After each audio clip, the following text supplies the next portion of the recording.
offre foi à Dieu, Daniel est sorti de la fosse. Quand le roi a vu ça, le roi a dit bon, tout ce qui avait accusé Daniel, maintenant vous allez aussi descendre là.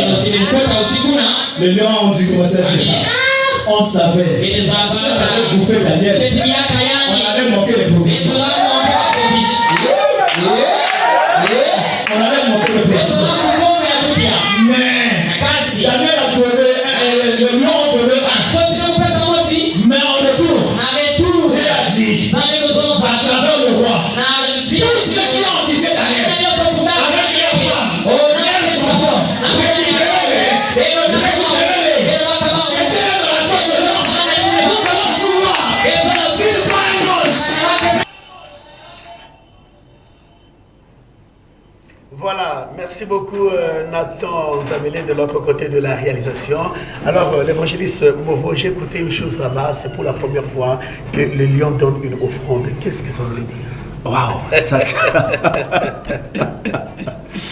ça vraiment c'est un mystère. C'est un mystère. Oui. Parce que vous savez, Daniel, il y avait une loi à cette époque que tout le monde devait adresser la prière pendant 30 jours au roi de Babylone, mais Daniel, la fidélité à Dieu n'a pas fléchi les yeux. Et comme tous les complots, l'objectif était que Daniel soit jeté dans la fosse aux lions. Mais avant, Dieu savait qu'il y a un complot qui s'est préparé. Alors lorsqu'ils ont pris Daniel, ils l'ont jeté dans la fosse aux lions. L'ange avait déjà précédé, il disait aux lions, ne touchez pas cet homme-là parce qu'il est spécial. Alors c'est là où les lions ont commencé à se dire, ben voilà, qu'est-ce que nous allons faire? Parce qu'il nous faut quelque chose. C'est pour dire à une personne, lorsque vous servez Dieu, ce Dieu-là, comme venait de dire le pasteur Eli, il est capable de vous arracher dans le danger. Et là, le lion était vraiment affamé. Alors, qu'est-ce qui se passe? Les lions regardaient comme ça, l'ange leur dit, non, ne touchez pas. Alors, les lions disent, bon, voilà, nous allons lui remettre à Dieu. Parce que quand on donne à Dieu, Dieu n'est pas ingrat, il va toujours vous restituer. Parce que lorsqu'ils ont donné, ils ont remis Daniel. C'est là où Dieu va utiliser maintenant le roi et dit, bon, voilà, maintenant on va aussi vous mettre à l'épreuve. Tous ceux qui avaient accusé Daniel, avec leur famille, répartis maintenant dans la fosse aux lions. Les lions, si on bouffait Daniel, ils ne devaient plus avoir de provisions. Vous voyez?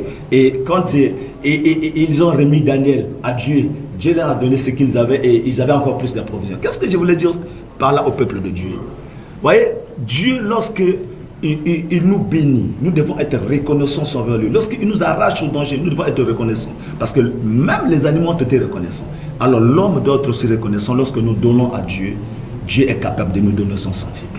Voilà un peu le message que je voulais que lorsque nous servons Dieu, nous devons toujours avoir la certitude que partout, il est capable de nous arracher. Et tous ceux qui étaient même mis dans les autels de la mort, les sacrifices, Dieu est capable de les arracher dans ces dangers-là.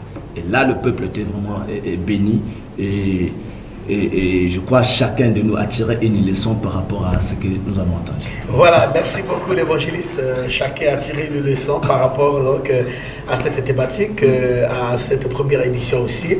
Ben, donc, l'évangéliste Movo, une question me vient à l'esprit. Alors, dites-nous finalement, ce jour-là, comment aviez-vous trouvé l'atmosphère des enfants de Dieu en écoutant ce mystère de Lion? Waouh, c'était vraiment fantastique. Et il y a eu beaucoup de gens, même après cela, il y a eu beaucoup de gens qui ont donné leur vie à Jésus. Vous voyez, l'objectif était atteint. Dans tout cela, le but était que le peuple de Dieu puisse comprendre et donner leur vie à Jésus. Et le plus grand miracle qui a été opéré, c'était ça. Que ceux qui ont compris que non, marcher sans Dieu. Vous savez, le diable, il sait ce que tu es sans Dieu. Lorsque tu es sans Dieu, il est capable de te manipuler. Mais avec Dieu, il ne pourra plus te manipuler. Et les gens ont compris cela. Et beaucoup de gens ont donné leur vie à Jésus. Voilà, vous êtes l'invité de marque de cette première édition. Vous revenez fraîchement de Brazzaville. Avant de nous quitter, est-ce que vous avez un mot à dire à l'endroit de cette belle émission qui vous reçoit le Logos? dont vous avez fait 2 tournées, c'est bien cela. Ouais. Et ça c'est la première question. La deuxième question, est-ce que vous auriez un mot à dire aux téléspectateurs qui sont en train de vous suivre, qui certainement sont découragés, ne pensent pas que l'ange va les apparaître aussi, un mot d'espoir? Ouais, je vais commencer par la première question. Et ça, c'est une grande bénédiction, cette émission, le Logos, qui est en train vraiment de propager une bonne nouvelle. Même ceux qui sont dans la maison, en écoutant cette émission, ils peuvent recevoir déjà Jésus-Christ dans leur vie, parce que c'est une bénédiction pour notre nation. Et que Dieu aussi bénisse vous qui avez cette révélation. Merci beaucoup, l'évangéliste. Vous êtes une bénédiction pour la nation congolaise, parce que là, je crois et j'ai la foi que vous allez atteindre un niveau un peu plus élevé. Merci beaucoup, l'évangéliste. On a aussi notre réalisateur, Maison Calais, c'est Nathan Nzamele, qui est fidèle à cette émission aussi, qui reçoit aussi ses bénédictions de l'autre côté de la rue. Allez-y. À l'endroit de ceux qui sont en train de nous suivre, vraiment, le temps est déjà arrivé que chacun de nous comprenne que ce n'est plus le temps de blaguer. C'est le temps de donner la vie à Jésus-Christ. Et ceux qui sont à Mengo, même à Pointe-Noire, parce que pour la vie, il n'y a pas un problème de distance. Moi, je me rappelle quand je vivais à Mikalou, mais j'ai quitté Mikalou à pied pour le cinéma Vogue, pour écouter l'évangile. Donc, tu peux aussi quitter, aller à Mengo.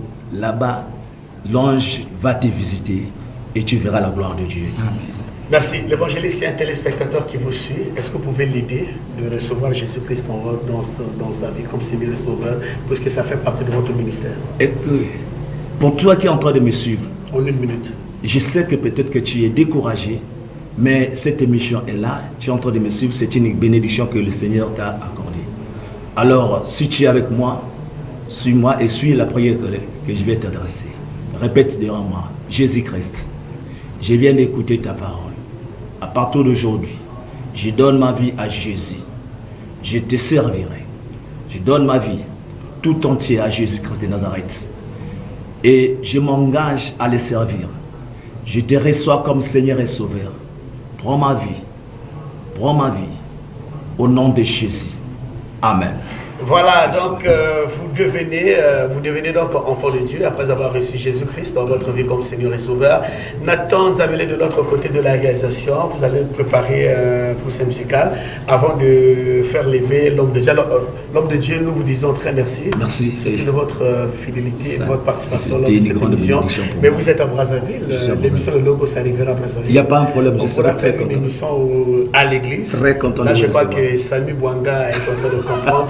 Et Nathan Nzamele, nous serons à Brazzaville, spécialement pour vous. Je crois que ça sera en août. Il n'y a pas de problème. Merci, à très bientôt. Nathan, pour sa musique. Yeah, yeah, yeah. Whoa, whoa.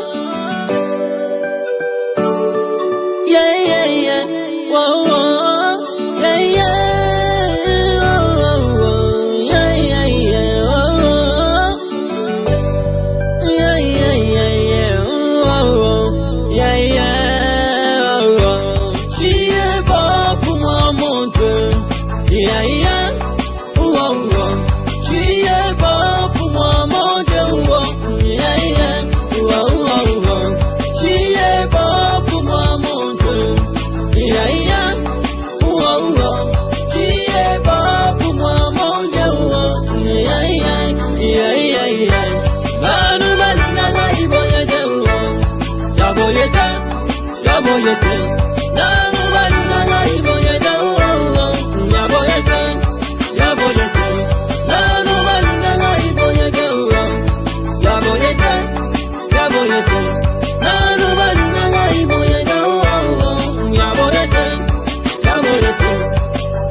Retour donc sur ce plateau de l'émission de Logos.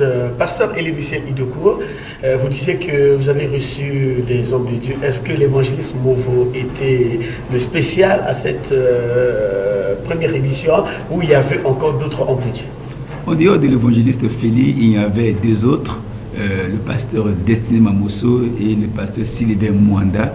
Et ce sont les trois qui m'ont accompagné pour l'ouverture de la première édition AMA 2022. Voilà, donc je rappelle aux téléspectateurs que le pasteur Destiné Mamosso est bel et bien en os et en chair sur ce plateau de l'émission Le Logos. Il est là tout souriant, il est en couleur du ciel, même c'est bien cela, vêtu de son corps pastoral. C'est bien ça. Pasteur Destiné, comment allez-vous? Alors, monsieur le journaliste, ça va très bien.